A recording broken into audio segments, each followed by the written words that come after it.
Sir, Bill Maher is here as you requested. It's pronounced blarp, you backdoor Barney. You wanted to see me, sir? Something about a presidential award, I assume? Not quite. I'm gonna give you something even more valuable. Your dignity. Say what now? You see, Blarp, you made a promise on your show. A promise involving your mouth. But I thought no one found out about your hat shenanigans. But we know about them, don't we? The buffoonery was off the charts. Jimmy Fallon would have torn me to pieces. So you flew me out on Air Force One so you could put your piss in my mouth. Is that correct? Back in Scranton, we called it a mouse scrapple. You gave your word. All a man's got in this world is his word. Now get to scrapping. Okay. I'll do my duty. Your country thanks you. Congresswoman, we at Facebook believe all humans are inferior. I mean, equal. Are you just pretending to be woke so you can get into my pants, Mr. Zuckerberg? No, Congresswoman. In fact, recently I attended a marching ritual for Black Earthlings Matter to protest the deactivation of the Floyd unit. Well, at least Bill Maher kept his word, and I think that was the most real lifelike representation of Mark Zuckerberg that ever existed. Welcome back, beautiful and amazing human beings. This is Luke Radowski of WeAreChange.org. A lot of absolutely horrifying, mind-boggling news that is absolutely worth talking about, as of course, the divide and conquer agenda is in full swing, as it looks like the Fed boys are becoming more and more implicated in a major plot, which we're going to be uncovering in this video, plus a lot more. But before we do that, the clip that we played in the beginning of this broadcast is from part 3 of the Fresh Prez of DC by Kyle Dunningham. He definitely deserves a lot more subscribers. His latest video is just as ridiculous as it is accurate. The link to the full video will, of course, be in the description below. His representation of Terminator robotic billionaire Mark Zuckerberg was absolutely accurate. And in related out-of-touch billionaire news, we, of course, have Jeff Bezos that is being ridiculed right now for his, quote, tone-deaf victory lap, thanking Amazon workers and shoppers for, quote, paying for his ego-infested little flight trip into outer space temporarily. And as Jeff Bezos was thanking his mind-controlled individuals and slaves, he also decided to give CNN's Van Jones, who already earns millions of dollars from CNN, he decided to give him $100 million to, quote, do what they want with the money. Yeah, talk about buying up good press coverage, while of course denying his employees decent wages or good working conditions, while of course taking the money that they helped him earn and literally giving $100 million to already millionaires. What a slap to everyone's face, as this is, quote, charity to give millionaires hundreds of millions of dollars. In related, totally out of touch, super rich liberal male news,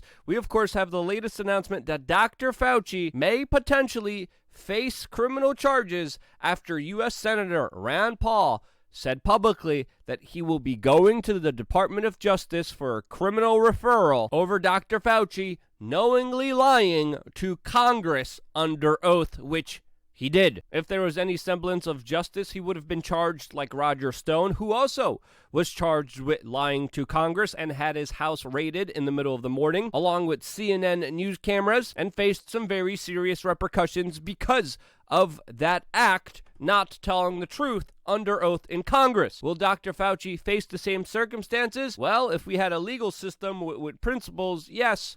But we don't. We have a legal system that literally many times is looking the other way as violent crime overtakes major cities in this country, as police resources are spent at generating revenue, giving people tickets, fines, and also now prosecuting people for having the wrong political opinions. We're going to get into that story in just a little bit. But the stories from major American cities just keep getting worse and worse by the day. As of course, the New York City Police Department is on an unofficial protest and slowdown. This is the same police department that was strictly enforcing and protecting BLM graffiti that was put on the sidewalk illegally in New York City by its mayor. All, of course, as they sat back last year as major rioting and looting took apart that city. And as violent crime becomes the new norm in big cities, what is the federal government focusing and concentrating on? Well, the federal government just announced that they are banning the importing of dogs from 113 countries after their own data shows an extremely low risk and low number of cases in rabies, which they're saying there are, quote, false rabies records. And because of these, quote, false records, now many people won't be able to bring their dogs back home. For more on this, we have a comment from our residential dog reporter. The federal government can kiss my hairy butt.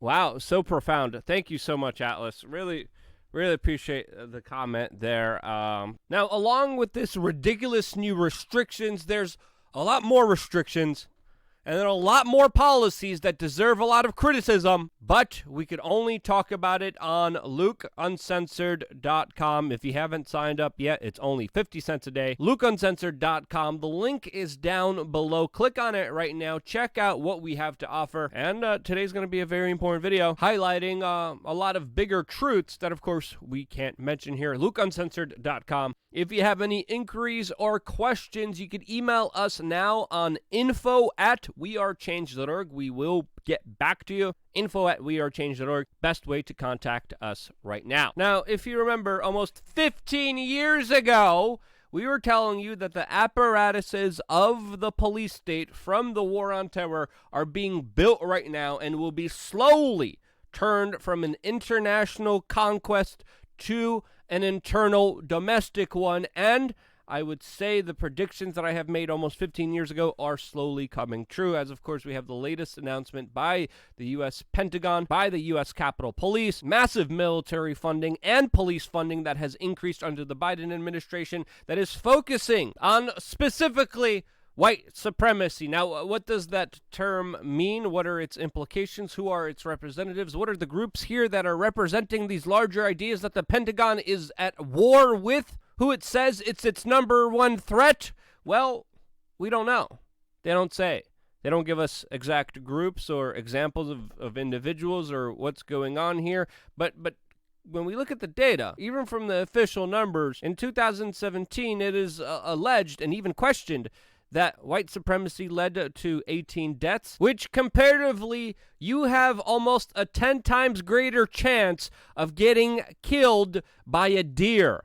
On average, between 175 to 200 people die each year in the United States from deer. And now this absurd, unknown mystery rabbit chase going after white supremacy has hit a new delusional lunacy, as of course, if there's not enough targets to go after, you just have to make them up. And that's exactly what the U.S. Pentagon is doing, what the U.S. military war machine is doing right now, as it is working with a company that considers searching online, quote, the truth about Black Lives Matter, a sign of white supremacy. Yes, according to Defense One, a private company working with the Pentagon that has been contracted by them, that is being paid for by your U.S. tax dollars, a company that has ties to the Obama Foundation, is saying that if you search, quote, the truth about Black Lives Matter, this is a sign of interest or engagement with white supremacy. This is a group that, of course, also works closely in conjunction with the ADL that has been known at exacerbating and exaggerating a lot of its statistics. And now this company, Defense One, is the one working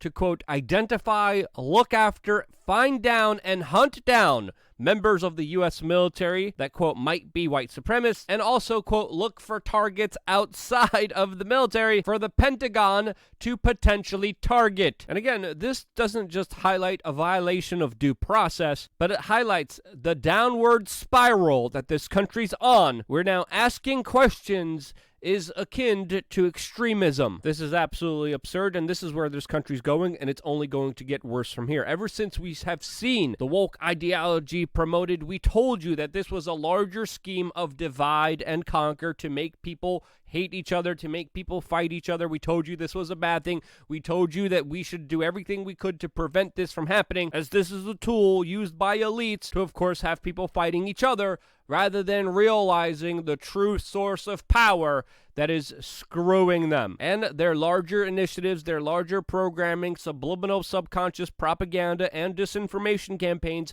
have essentially worked in some ways, as Gallup is reporting that relations between blacks and whites are at a new time low. This, of course, as schools, universities, corporations, and government agencies have all adopted woke ideology talking points that are only pushing the divide and conquer agenda and creating a perfect scenario for elites to benefit from. This was all done by hyperbolic, sensationalistic language and highly questionable events that should raise a lot of suspicion. We're reaching a boiling point in the United States where literally local government officials are arresting people for expressing a political opinion, like in New Jersey, where a woman was charged with anti-obscenity violations and had a judge order her to take down a sign that said that she voted for the previous president, and I'm not even a fan of the previous president, and this is ridiculous. MSNBC is, of course, beating the war drums as aggressively as they can, as they're now trying to say that the word patriot should be considered hate speech. All of this as the U.S. Post Office and Capitol Police are now literally acting as domestic spy agencies and have been funded with $2 billion of tax-paying dollars in order to get the latest and greatest U.S. military surveillance technology that, of course, they will turn inwards and add an extra layer of the government watching almost every single move that you make. This, as of course many federal agencies already spy on large number of people's communications, and just like the U.S. Pentagon doesn't want to define exactly what this white supremacy is or who is a part of it or what groups are exactly represented by it, as they need to broaden the spectrum in order to justify their intrusion into the destruction of American civil liberties. This is not just done by trying to go after people that Google the term "the truth about Black Lives Matters." This is also done with direct FBI infiltration, training, and plotting and entrapping schemes that would have never happened if it wasn't for federal informants and undercover agents that literally almost did everything. As we heard just a few months ago about this huge case of dangerous white guys that wanted to kidnap the governor of Michigan, and now we're finding out that out of this plot where 14 people were charged, that 12 of them worked as informants for the federal government, which the people being charged here are saying that the federal informants were the ones that devised the plan, encouraged people to carry out the plot, and even trained the members on how to carry it out. This, as some of the people being charged here are literally saying that none of this would have happened if it wasn't for the 12 undercover government agents that made this happen. That played a very significant role here. And with actions like this by the federal government, with so many undercover agents out there, it really makes you wonder what in the world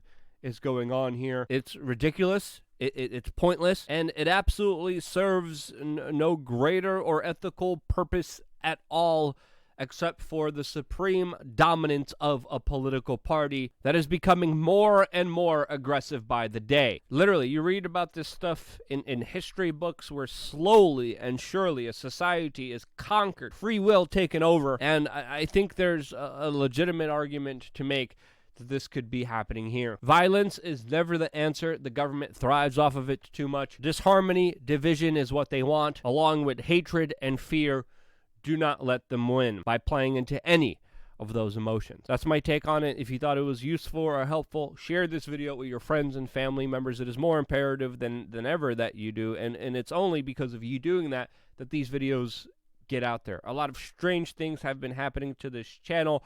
A lot of mind-boggling things, and again, the only thing consistently keeping us here is you guys every single day getting the word out. And because you guys still do, literally double click on the URL, send it to a random person, just scroll through your messages. Because you do that, this is why I'm here. This is why I love you guys. Stay tuned for more here on wearechange.org.